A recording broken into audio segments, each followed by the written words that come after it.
আসসালামু আলাইকুম। আশা করি ভালো আছেন প্রিয় ভাই ও বোনেরা। আজকে যা রান্না করব, আজকে এখানে বেগুন ভাজতেছি আর তরকারি রান্না হয়ে গেছে। একটু ধরতে কষ্ট হয়, এটার উপরে ইটে ভেঙে গেছে, এখন একটু ধরতে কষ্ট হয় আমার। তো এখানে তরকারি রান্না করছি।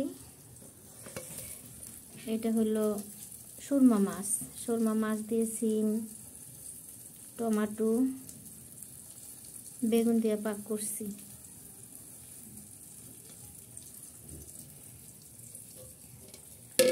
আর ভাত রান্না করছি, এই যে দেখেন মারগালতে দিচ্ছি।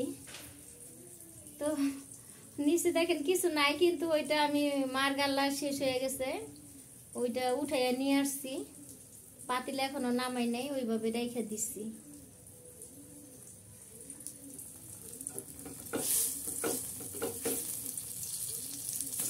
তো আমার রান্না শেষের দিকে। আর এখানে মাছ ভাজছি,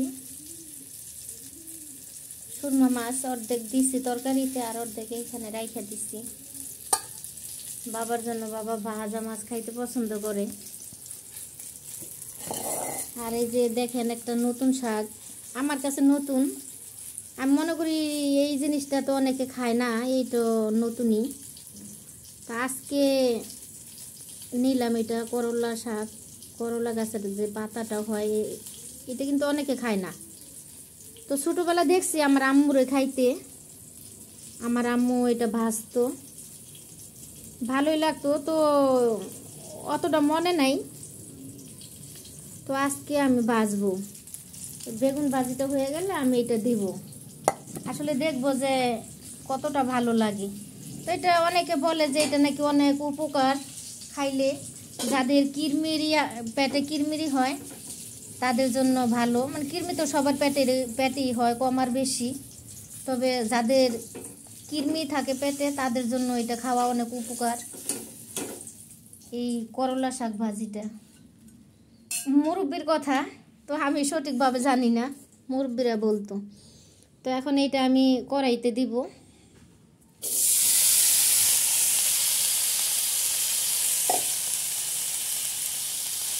আজকে যদি ভালো লাগে তাইলে পরবর্তীতেও পাক করবো এটা আমি, এই জন্য অল্প একটু নিচ্ছি। তো আপনারা দেখতে পারতেছেন আমি অল্প নিচ্ছি।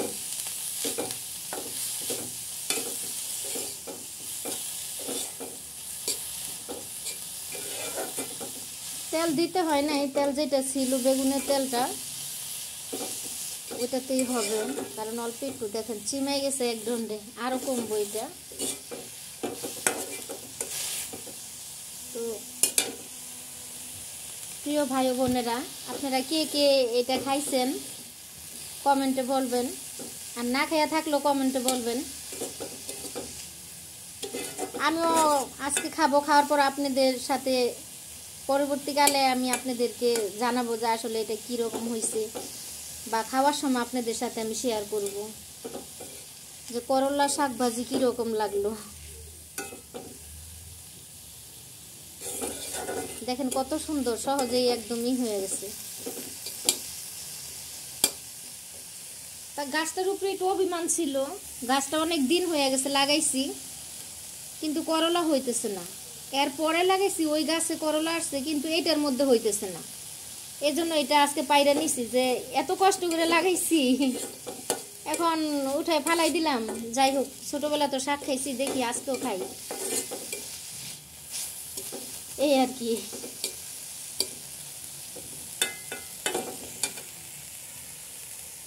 তো আমার সংসার ছোটোখাটো সংসার, ছোট ফ্যামিলি, আপনারা দেখতেই পারেন যে আমার রান্নাবান্না তেমন একটা হয় না। আর তাছাড়া যে জিনিসের দাম, হয়তো আপনারা এটা ভাবতে পারেন যে দাম দেখে কি আপনি খাইবেন না। হ্যাঁ খাই, কম আর বেশি খাইতে হয়, না খাইলে তো বাঁচতে পারবো না। তো অনেক কষ্টের মাঝেও যখন একটু ভালো মন্দ হয় রান্না করি, আপনাদের সাথে শেয়ার করি। আর ছেলেটা তো একটু অন্যরকম হয়েছে, মানে একটু খাবার খারাপ খাইতেই চায় না। তারপরে যখন বলি, বুঝাইয়া বলি, তখন তো খাইতে চায়, তখন আর কোনো অভিমান করে না, বুঝে খুব সহজে।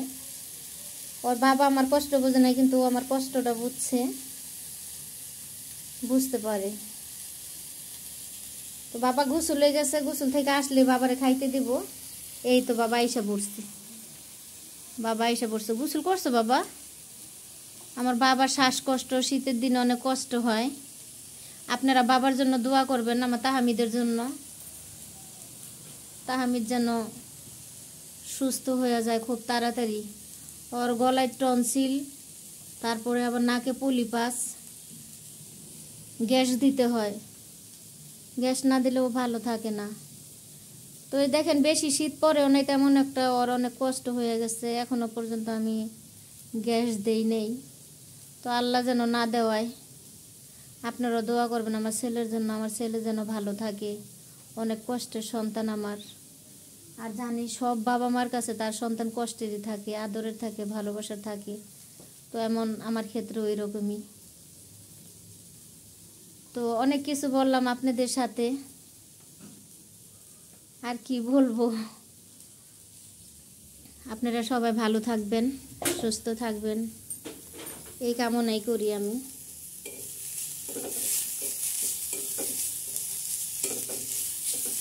ধন্যবাদ সবাইকে।